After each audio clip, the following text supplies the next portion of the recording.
जब सुने के होई भोजपुरी गाना बस बजे के चाही गाना।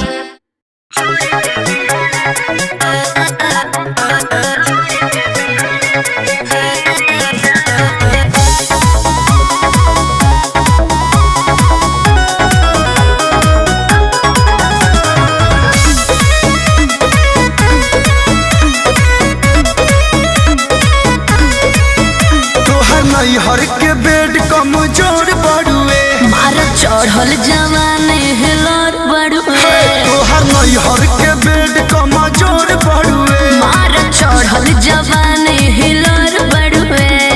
सुन प्राण प्रिया धारा बतानी क्रिया हटो हुन सटो जन भीरिया छोड़ी के बिहाने चली जाई बाबा लमुआता खेल के जाई हाजी झीरिया छोड़ी के बिहाने चली जाई बागे राजा जी खेल के जाई हाजी झीरिया।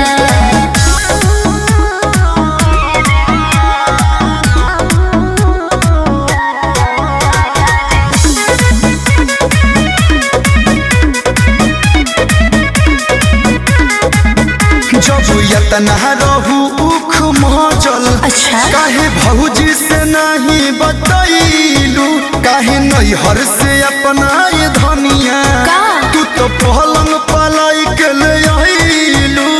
सखुआ शीशम के ले आई तू महंगा बा भोगा ये पिया राज भोगा हो ना मौका पे दाज खोजा हो हनु फरक तू सुते द होई जत न लुटे द बुते द न जल दीढ़ी बहरिया हर बुखाव न रे ना छोड़ी के बिहान चल जाई बाबा लमुआता खेल के जाई हची झेरिया छोड़ी के बिहान चली जाई पाए राजा जी खेल के जाई हम झिझरिया।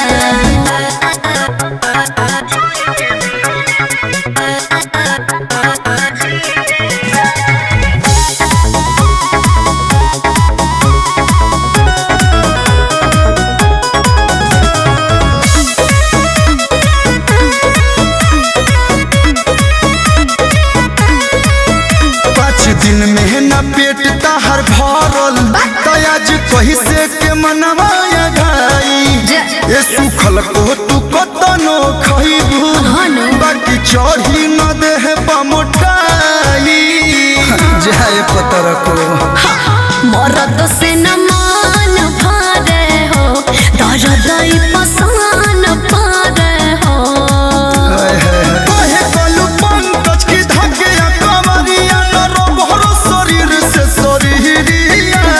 अरे तो कहाँ जाई छोड़ी के बिहान चल जाई बाबा लमुआता खेल के जाई हजेरिया छोड़ी के बिहान चल जाई बाबा रे जाजी खेल के जाई हाजी झेरिया। कमाही न तो खइबू का अरे रउआ भोजन से कम बने